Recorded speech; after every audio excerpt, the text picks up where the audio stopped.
somewhere you find that they look like the same. Not necessarily tribal or regional. But I have said that.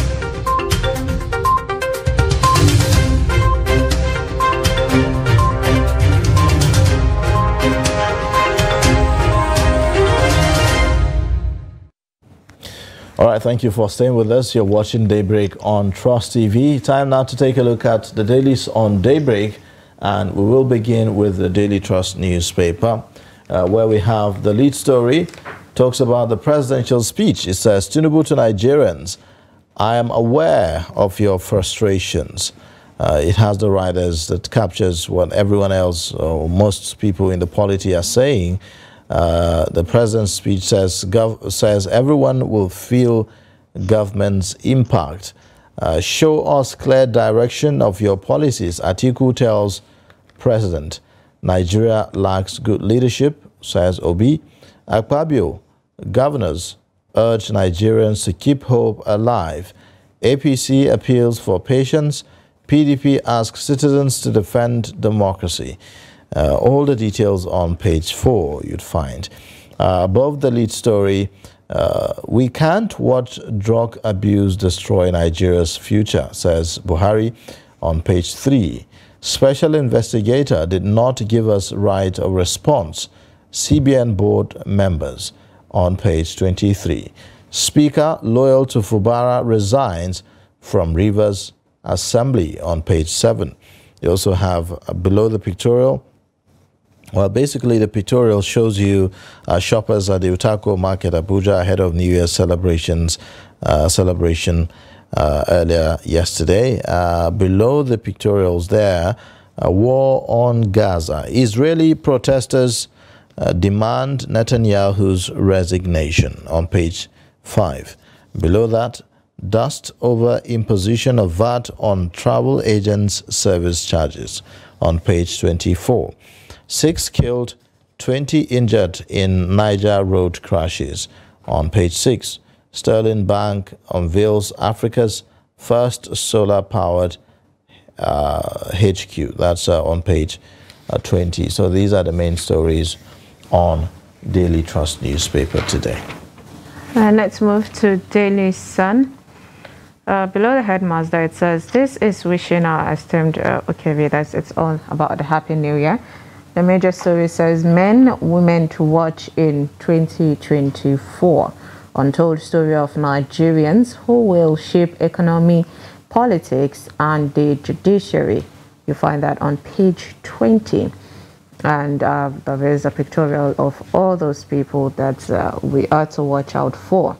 Below there, we have expectations in New Year by ASU. Nance, says the ex-minister. Now, Ariba, when you say men and women to watch out for, you know, in the front page of the Daily Sun, we have President Bola Ahmed Tinubu, the first one. We have the judiciary, also we have about Kekere Ekun, we have Elumelu. There's a mixture of the government and business owners, the CBN, which also is saddled with a lot of responsibility. Yes. And let's not forget, we have Mile Kyari also here. There is Abdul Samad, the business owner, Otedola also. So is it about looking out for them, or hoping that they would at least give their own quota as citizens? Basically, I believe that this is in view of the role that they all play in Nigeria's future. So if you look at the president, for instance, he's the president of Nigeria, for crying out loud. So what would you do in Nigeria without his say-so? I mean, when we talk about national growth and development, so everything about budget implementation is under his purview. Everything about policy directions is under his purview. And he's going to be working with lieutenants, that in his cabinet, ministers, heads of departments and agencies, and so on. So President Buhari is President Tinubu is definitely a strong man to. I mean, we've been talking about President Tinubu all from the beginning of this show up till this moment because of the immense power that the president has in Nigeria. Unfortunately, even though we know that there are at the subnational level, the governors are also very, very key. And even at the third tier of government, the local government councillors are also very key to anything about governance in Nigeria. But in our case, and in the current dispensation, the president has immense power at his disposal, and he takes a lot of decisions, and which is why some people have even called for perhaps some rejigging and reducing of the, the centrality of Nigeria's power on the president and so on. So yes, definitely President Tinubu is the man to watch.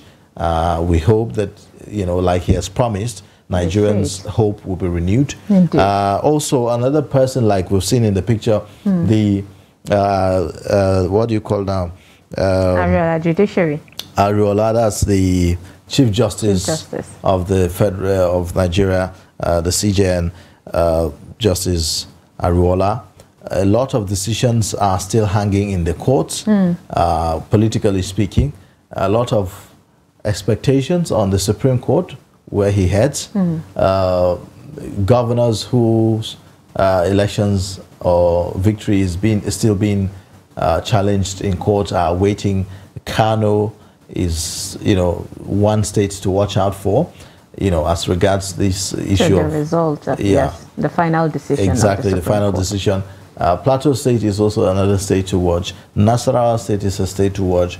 A whole lot of other states. And apart from that also, at the end of the day, they're the ones that are charged with making sure that if someone is taken to court for a crime, then that person needs to pay. And let's not forget, there is always that fact that Nigerians already are losing a bit of hope. So this is why all eyes are on them for them to prove themselves. So definitely there is that another expectation. And of course, if you talk about the economy, you cannot talk about the economy without talking about the Tony Elumelus of this world, the Dangotes of this world, the Mele Kyaris of this world, the Abdul Samad, the Bua Group, GCEO, or is it the chairman? You cannot talk about the economy without talking about these people. Otedola, Cardoso, CBN governor, and so on. You can't talk about Nigeria's economy without mentioning some of these names. So that's why it is so crucial to watch them, because they decide the direction that this country goes, either economically, either politically, or even in government, and so on. So yes. I mean, if there is one thing 2023 taught us, is that we need to hold on to these people and follow them. Let's pay keen attention to what they're doing and ask the relevant questions in order to, call them in case if there is a bit of misstep. So yes, we hope that, these people are able to bring in a positive impact in the country. All right, moving on from there, we have below the pictorial there, says our expectation in New Year by ASU, the NANS and ex-minister. That's another, thing. There is still the back and forth with the federal government and ASU on a lot of demands that they've been making. Atiku, Peter Obi, Bishop, Badejo, Saraki, PDP, others set agenda for federal government and Nigerians. You find that on page 28. I would want to, see this agenda that they set. And it's always good, of course, to have critics, like Professor earlier said, it's always good to have people to come out and point out the things that needs to be done, if they are experts in that sector. Refinery rehab, don't expect immediate PMS price crash, expert tells Nigerians. We've had this discussion also, Ayuba, on what not to expect when it comes to the refinery. Yeah, I mean, the only thing to expect, the only way you can have a reduction in price of PMS is if government subsidizes, and government says it's not ready to subsidize. So whatever you do, you may not have that price that we used to have like before. All that was because government was subsidizing. Now that there's no subsidy, everything you get it at the rate of the global price. Is there really no subsidy? Don't forget that there's been a bit of saying that the federal government is still paying subsidy. And we saw the World Bank. Maybe partial subsidy, because the Nigerian government is still cannot watch Nigerians pay the price of PMS at the global rate? Because if we are to talk about the global rate, some have even talked about, it's at about 1,000 naira or so. And who can buy fuel per liter at 1,000 naira right now? If we are dealing with what we are dealing with now because of the price at 650 naira, then how much more do you think the hardship will be on Nigerians if it goes to as high as 1,000 naira? So somehow government feel the need to still subsidize. It may not be complete, it may not be 100%, but maybe a little percentage to be able to help the economy and to ensure that Nigerians are able to manage and cope with the current situation, because really it's not easy, it's not funny at all. All right, moving on, we have 2024. Tinubu promises Nigerians equal opportunity. You find that on page 6. Lagos disassociates self from demolition of power building in Computer Village. You find that on page 27. Serap writes ICC prosecutor and seeks justice for victims of Plateau killings. Gunmen kill 6 in fresh attack. You find that on page 28. I mean, this is the right thing, all those groups to come out and push for explanations and actions, from the government. We have Plateau killings. Clark writes Tinubu demand probe of alleged army involvement. That's a new angle. You find that on page 5. Sterlingback unveils the solar power in the HQs. Now, these are some of the stories on the Daily Sun this morning. All right.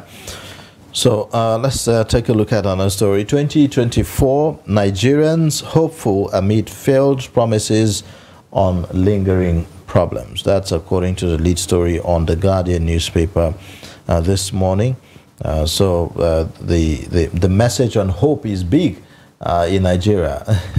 And Nigerians are expected to hang on and, to continue to be patient and to wait, as the administration work out how to deal with the current challenges, the economic challenges, and even the security challenges in the country. So yes, but how much time do we have? We don't have much time because Nigerians cannot wait any further. We have been pushed. We're at a tipping point right now, really, if you listen to many Nigerians. So government must act fast. Act fast. Other stories that we have on the front page of The Guardian is Ogun community protest alleged forced acquisition of land by Chinese. You also have registrar confirms immigration of 10,697 medical laboratory scientists.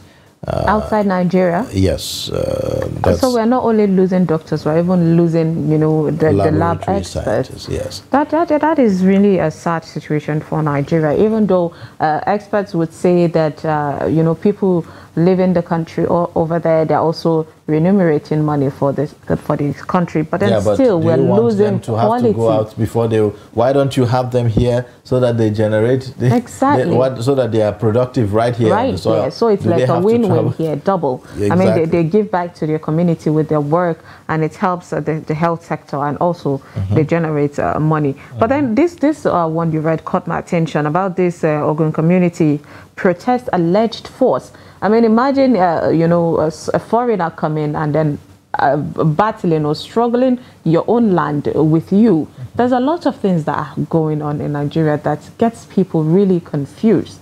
I mean, one of the things is also, the theft of crude oil. And you keep wondering, how can foreigners come into your country, have access to crude, and fetch it and leave? And it's just the few ones that get caught. So let's flip this the other way around. So imagine... can you imagine a Nigerian going to... I cannot imagine. Maybe China or North Korea or South Korea and try to steal their natural resources? That is not even possible. Can you imagine that? Or maybe a Nigerian try to go and claim a land in any of those countries. Is that even possible? It's not you will hang. Yes, you will be hanged. So it goes back to the responsibility of our government. Some of us are sellouts, to be frank. True. Some government officials have compromised so much that foreigners will have such audacity to come into a territory and think that they can actually do this And get away with this. You know, so these are some of the reasons why these things are happening, The and we hope that of it. yeah, we hope that government officials and those responsible wake up to their responsibilities, so that you don't wake up in a one day and suddenly realize that your own house where you are also living in, someone comes up. Yours. It's not yours. All right, so other stories, let me just briefly brush through. I've been told that we do not have much time, but other stories, despite budget surge, poor funding still awaits education in 2024. You have other stories like tackle corruption, insecurity in 2024, bishops tell FG. Why 2024 budget was increased by 1.27 trillion naira. You find the reasons there. Fresh plateau attacks claim 6 lives in Mangu, Bokos local government areas. Mpan announced changes in newspaper cover prices. So as you go to the newspaper stand, any moment you are likely to see an increase in the price of the newspapers. I mean, it has always been almost at a giveaway, because indeed. if you compare the inflation and the difficulties that Nigeria it was funny. Someone yesterday asked me, how do you make money, you know, from newspaper, considering it's still the same price for the longest time? I mean, every other thing has gone up except for it. So it's high time. So it's time to do that, really. You have other stories like Sterling Bank sets world record with Africa's first solar-powered HQ. We've seen that story on other papers as well. Times are rough, but we must keep hope alive, Tinubu charges Nigerians. So it's all about keeping hope alive, even as we come to the end of our program this morning. The talk everywhere is about keeping hope alive. How do we keep hope alive? Go out there, do what you need to do, double your efforts. You know, from the previous layer, I think it's worth looking at all that you have done, reflecting on all that you have done in the past year, and don't beat yourself too much, really. Indeed. Everyone is aware that the times are rough and the economy is really in bad shape, and so there's a tendency that I know some people think of their lives and feel as if they've not made progress. Haven't done enough. Like they have not done enough. But hey, 2024 is here, and it gives you another opportunity, you know, to strive harder. And so you could double your efforts, you know, but don't kill yourself before you double your efforts. Indeed. Just as Nigerians, I mean, one of the speech that the president said almost towards the ending, he said that it's not only the job of the president, the governors, you know, basically federal and state governments alone to change, you know, the country. It's also up to us as individuals. So when you also decide that I want to give my own quota to my country, then let's start there. It's just one person at a time, one step at a time.